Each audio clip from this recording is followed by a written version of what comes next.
Praise the lord. ఈ దినమున వాక్యాన్ని మనం ధ్యానం చేసుకుందాం. పరిశుద్ధ గ్రంథం నుంచి రూతు గ్రంథము 1వ అధ్యాయము 1వ వచనం నుంచి మనం చదువుకుందాం. రూతు గ్రంథము 1వ అధ్యాయము 1వ వచనం నుంచి, న్యాయాధిపతులు ఏలిన దినములయందు దేశంలో కరువు కలుగగా యూదా బెత్లెహేము నుండి ఒక మనుష్యుడు తన భార్యను తన 2 కుమారులను వెంట పెట్టుకొని మోయాబు దేశమున కాపురముండుటకు వెళ్ళెను. ఆ మనుష్యుని పేరు ఎలిమెలేకు, అతని భార్య పేరు నయోమి.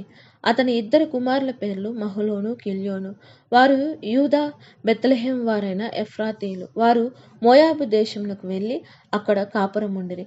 నయోమి పెనిమిటి అయిన ఎలిమెలేకు చనిపోయిన తర్వాత ఆమెయు ఆమె 2 కుమారులను నిలిచియుండిరి. దేవుడు వాక్యాన్ని దీవించునుగాక. ఈ పరిశుద్ధ గ్రంథంలో మనం రూతు గ్రంథం గమనించినట్లయితే వారి యొక్క కుటుంబ ప్రయాణం కానీ, వాళ్ళు ఏ రీతిగా ముందుకు కొనసాగుతూ ఉన్నారు, అక్కడ కుటుంబ పరిస్థితి ఎలా ఉంటుంది అదంతా కూడా మనము ఈ 1వ అధ్యాయంలో గమనించవచ్చు. ఇక్కడ మనం నయోమి గురించి ధ్యానం చేసుకున్నట్లయితే, ఆమె తన 2 కుమారులతోటి భర్తతోటి యూదా బెత్లెహేమును వదిలిపెట్టి మోయాబు దేశంలోనికి వెళ్ళి వాళ్ళు కాపురం ఉన్నట్లుగా మనం చూడవచ్చు. ఎదుర్కొంటున్న కరువును బట్టి వాళ్ళు యూదా బెత్లెహేము నుంచి మోయాబునకు ప్రయాణమే వెళ్ళినట్లుగా మనం చూడవచ్చు. న్యాయాధిపతుల కాలంలో వాళ్ళు న్యాయాధిపతులు చివరి అధ్యాయాలు మనం గమనించినట్లయితే ఇశ్రాయేలీలు నడుచుకున్న విధానాన్ని బట్టి, వారి నిర్ణయాలను బట్టి, వాళ్ళే ఎదుర్కొన్న సమస్యలు కానీ, యుద్ధాలు కానీ, కరువు కానీ అవన్నీ కూడా మనం గమనించవచ్చు. వీళ్ళ సమయంలో ఎదుర్కొంటున్న కరువును బట్టి ఆ సొంత ప్రాంతాన్ని వదిలిపెట్టి మోయాబు దేశానికి వెళ్ళి అక్కడ కాపురం ఉంటున్నట్లుగా మనం గమనించవచ్చు. ఈ మోయాబు దేశము అనేది ఇశ్రాయేలులకు శత్రువులుగా ఉంటున్న దేశంగా మనం ద్వితీయోపదేశకాండం 23వ అధ్యాయంలో మనం గమనించవచ్చు.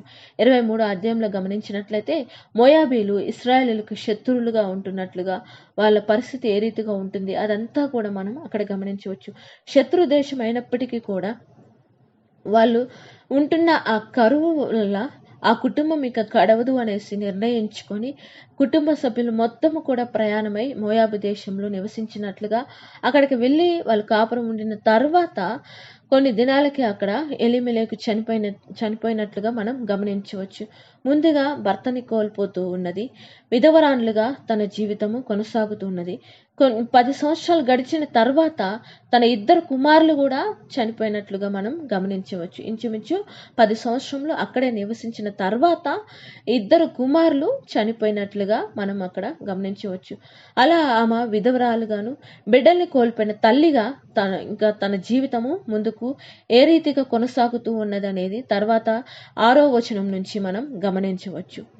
వాళ్ళందరినీ కోల్పోయి ఆమె దుఃఖంలో ఉంటూ ఇంకా అక్కడ నివసించలేని పరిస్థితి. మోయాబ్ దేశంలో ఆమె ఉండలేదు. ఖచ్చితంగా ఇంకా తను ఒక నిర్ణయం తీసుకుని సరైన ఆలోచనతోటి ముందుకు కొనసాగాల్సిన పరిస్థితి. అంత దుఃఖంలో కూడా ఆమె ప్రయాణాన్ని కొనసాగిస్తూ దేవుడు కనికరించారని, తన ప్రజల్ని దర్శించడం అని ఆ మోయాబు దేశములు విని ఆమె దేవుడు ఆ కరువుని తీసేసి వాళ్ళకి ఆహారం ఇచ్చాడు అనేది అదంతా విని ఆమె మళ్ళా యూదా బెత్లెహేముకి ప్రయాణమైనట్లుగా మనం గమనించవచ్చు. ఈ బెత్లెహేం అనే ప్రాంతానికి ప్రయాణం అవుతూ ఉన్న సందర్భంలో తన కుమారులను కోల్పోయి 3 స్త్రీలు మాత్రమే ఆ కుటుంబంలో మిగులుతున్నట్లుగా, నయోమి గారు, వారి 2 కోడళ్ళు, ఈ 3 మాత్రమే ఇంకా ఆ ప్రయాణాన్ని కొనసాగిస్తూ ఉన్నట్లుగా మనం గమనించవచ్చు. ఆమె వెళ్తున్న సందర్భంలో కోడళ్ళ విషయంలో కూడా ఆమె తీసుకుంటున్న నిర్ణయం కానీ, ఆమె ఆలోచన కానీ మనం గమనించినట్లయితే ఏ స్వార్థము లేకుండా ఆమె వాళ్ళ ఇండ్లకి మీరు వెళ్ళండి, మీ తల్లిదండ్రుల దగ్గరికే మీరు వెళ్ళిపోవాలి, నేను యూదా దేశంలోకి నేను ప్రయాణం తిరిగి వెళ్తూ ఉంటాను, ఆ మార్గ మధ్యలో వాళ్ళతోటి మాట్లాడుతున్న సందర్భం మనం గమనించవచ్చు. మీ తల్లుల ఇండ్లకు తిరిగి వెళ్ళుడి, చనిపోయిన వారి ఎడల నా ఎడలను మీరు దయచూపునట్లు యెహోవా మీ ఎడల దయచూపునుగాక. అంటే వాళ్ళు ఆమె విషయంలో దయ చూపిస్తున్నారు అనేది గ్రహిస్తుంది. మీరు నన్ను ఏ రీతిగా అయితే దయ చూపిస్తూ నా గురించి ఆలోచిస్తూ నా గురించి నిర్ణయం తీసుకోవాలని ఆశపడుతున్నాడో అదే రీతిగా ఇక్కడ మనం గమనించినట్లయితే నయోమి గారు ఇతర దేశంలో ఉన్నప్పటికీ వాళ్ళు విగ్రహారాధికులు. మోయాబీలు విగ్రహాన్ని బాగా పూజించేవారు. ఆ విగ్రహారాధికులుగా ఆమె జీవించట్లేదు. ఆ అన్య కుటుంబాల నుంచి కోడళ్ళను తెచ్చుకుందే కానీ ఈమె మాత్రం ఇంకా యెహోవా దేవుణ్ణి ఆరాధిస్తున్నట్లుగా, యెహోవా దేవుడి మీదే ఆధారపడినట్లుగా మనం గమనించవచ్చు. అందుకనే అక్కడ మీ దేవుళ్ళు మీకు సహాయం చేస్తారు, మీ ఇళ్ళకి వెళ్ళండి, మీ దేశానికి వెళ్ళండి అని మాట్లాడటం లేదనమాట. యెహోవా దేవుడు మీ ఎడల దయ చూపునుగాక, మీకు నెమ్మది నొందునట్లు యెహోవా దయచేయునుగాక, యెహోవా దేవుడే మీకు దయ చూపునుగాక. తర్వాత తన ఇంట నెమ్మది నొందునట్లు యెహోవా దయచేయునుగాక.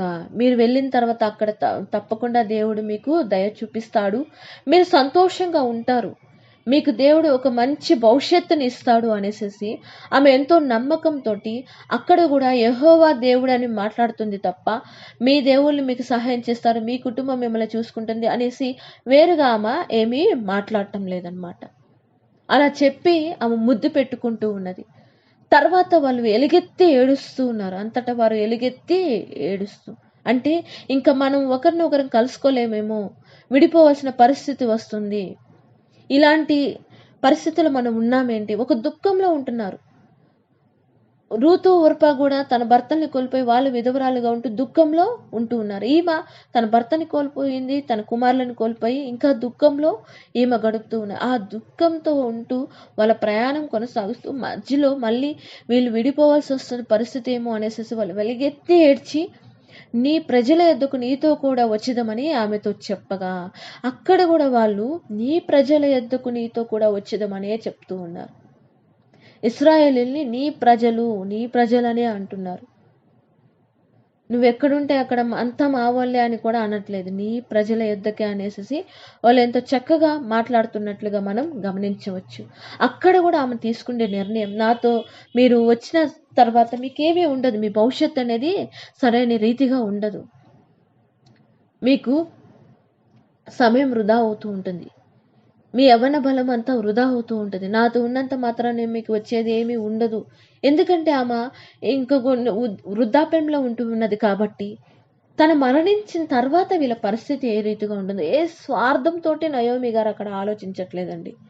ఎంత చక్కగా ఆమె నిర్ణయం తీసుకుంటూ ఉన్నదో.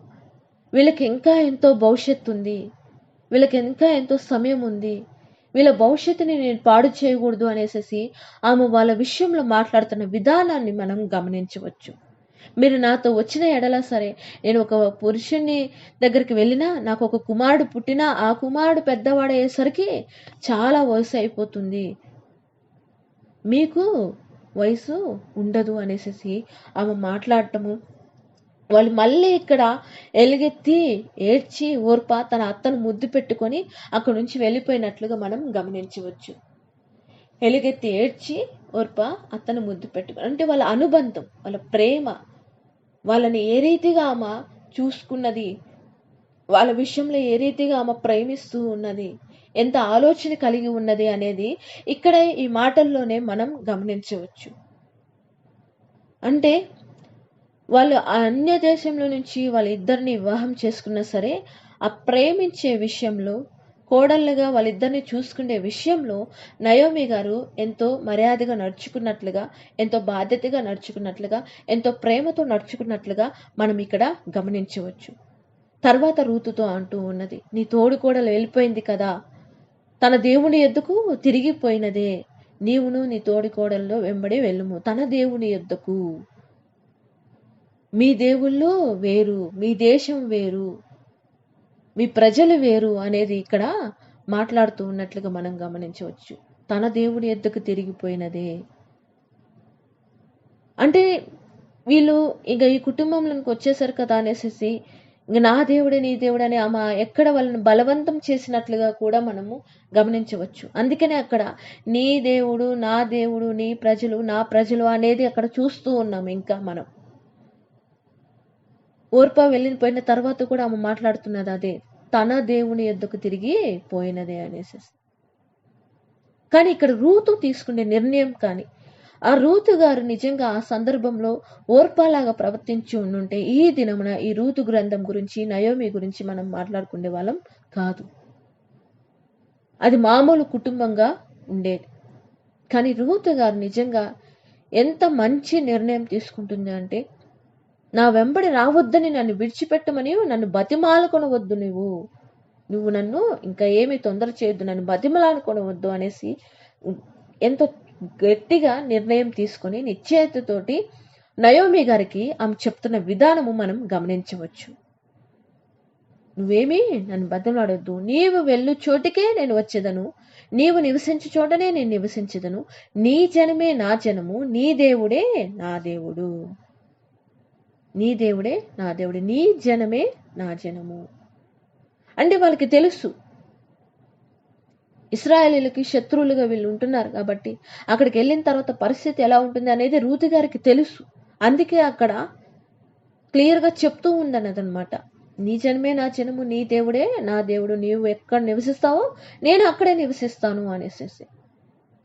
ఇంకా క్లియర్గా నీవు మృతి పొందు చోటనే నేను మృతి చెందెదను, అక్కడనే పాతి పెట్టబడేదను. అంటే నేను వెళ్ళను, నా దేవుడి దగ్గరికి నేను వెళ్ళను, నా జనం దగ్గరికి నేను వెళ్ళను, నా దేశంలోనికి నేను వెళ్ళను, చివరి వరకు నీతో ఉంటాను, మరణం తప్ప ఇంకేది మనల్ని వేరు చేయదు. అదే చెప్తుందనమాట. నేను మృతి చెందెదను, అక్కడనే పాతి పెట్టబడేదను, మరణం తప్ప మరి ఏదైనాను నిన్ను నన్ను ప్రత్యేకించిన ఎడల, మరణం తప్ప మరి ఏదైనాను. ఆమె తీసుకునే నిర్ణయంలోనే నిజంగా నయోమి గారు తన కోడల్ని ఏ రీతిగా చూసుకుని ఉన్నది, ఎంత ప్రేమ కలిగి ఉన్నది, ఎంత బాధ్యత కలిగి ఉన్నది అనేది మనం గమనించవచ్చు. ఎందుకంటే వాళ్ళు కూడా నిజమే ఇంక ఈమె అన్ని కోల్పోయింది, ఈమెతో వెళ్తే ఇంకేమొస్తుంది అనేసి వాళ్ళ ఇష్ట ప్రకారం, అంటే నయోమి గారే అవకాశం ఇచ్చారు, నయోమి గారే అలా మాట్లాడుతున్నారు కాబట్టి వీళ్ళు వెళ్ళిపోవచ్చు. కానీ రూతు గారు అట్లా వెళ్ళటం లేదు. ఓర్పా గారు కూడా ఇక తప్పదు అనేసి అక్కడ కూడా ఆ దుఃఖంతో వెళ్ళిపోయినట్లు మనం గమనించవచ్చు. అంటే ఎంత చక్కగా ఈమె ప్రవర్తించినది. నిజంగా నయోమి అనే పేరుకి అర్థము మధురము. ఆ మధురంగా ఆమె జీవించినట్లుగా మధురమైన జ్ఞాపకాలతో వాళ్ళు ముందుకు కొనసాగినట్లుగా మనం గమనించవచ్చు. కానీ తర్వాత తన పేరుని మార్చుకునే విధానము కూడా మనం గమనించవచ్చు.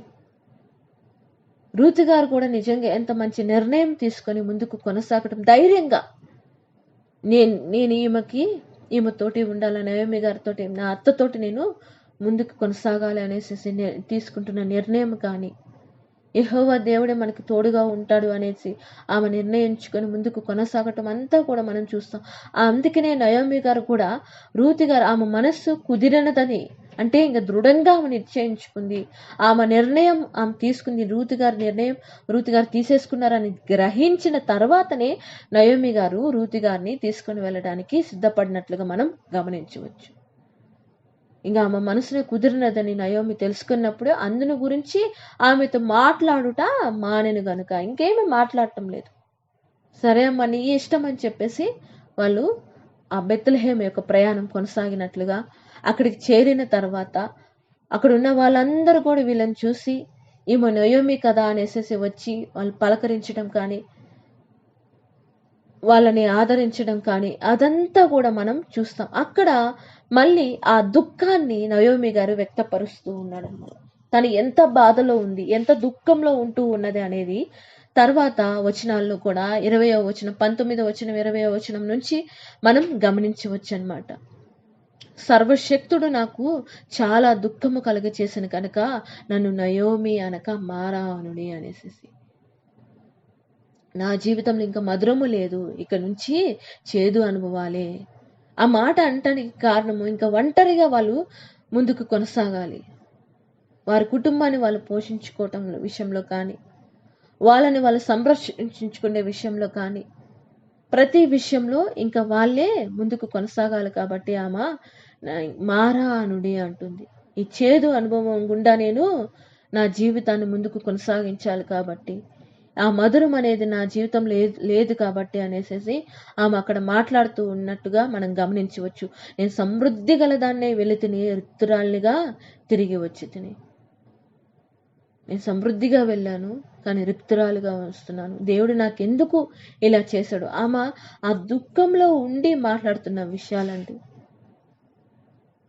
నిజమే, ఆమె ఏమీ సంపాదించుకోలేదు అక్కడ, కనీసం ఎలా వెళ్ళిన కుటుంబం అలా కూడా తిరిగి రావటం లేదు.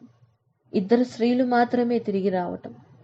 అది కూడా రూతు గారు ఆమె విషయంలో ఎంతో ఖచ్చితమైన నిర్ణయం తీసుకొని ముందుకు కొనసాగింది కాబట్టి తర్వాత వారి జీవిత విధానం అనేది ప్రారంభమవుతూ ఉన్నట్లుగా, ఓ కొత్త జీవితము వాళ్ళు ప్రారంభిస్తూ ఉన్నట్లుగా, ధైర్యంగా వాళ్ళు తన జీవితంలో ముందుకు కొనసాగాలని నిర్ణయించుకున్నట్లుగా మనం గమనించవచ్చు.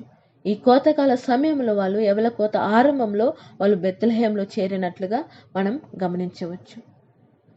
కాబట్టి ప్రియమైన వారలారా, మన జీవితంలో కూడా కొన్నిసార్లు కఠినమైన పరిస్థితులు ఎదుర్కోవాల్సి వస్తుంటది. ఎన్నో ఇబ్బందులు, శోధనలు, ఆటంకాలు ఎన్నిటినో దాటుకొని మనం ముందుకు పోవాల్సిన పరిస్థితి కొన్నిసార్లు మనం ఎదుర్కొంటూ ఉంటాం.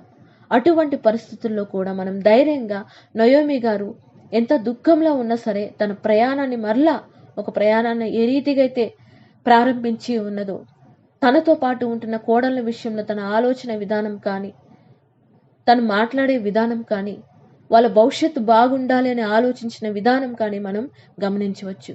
కాబట్టి మన భవిష్యత్తు విషయంలో కానీ, మన కుటుంబ భవిష్యత్తు విషయంలో కానీ, ప్రతి విషయంలో కూడా మనం నయోమి వలె సరైన నిర్ణయం తీసుకుంటూ, మనకి ఎన్ని ఆటంకాలు వచ్చినా, ఇబ్బందులు వచ్చినా వాటన్నిటిని ఎదుర్కొంటూ మరలా మన ముందు ఉంటున్న జీవితాన్ని కొనసాగిస్తూ దేవుని కృపను పొందుకుంటూ మెండైన ఆశీర్వాదాలతో మనం ముందుకు కొనసాగాలని ఆశపడుతూ ఈ కొద్ది మాటల్ని ముగిస్తూ ఉన్నాను. దేవుడు మనల్ని దీవించి ఆశీర్వదించును కాక. ఆమేన్.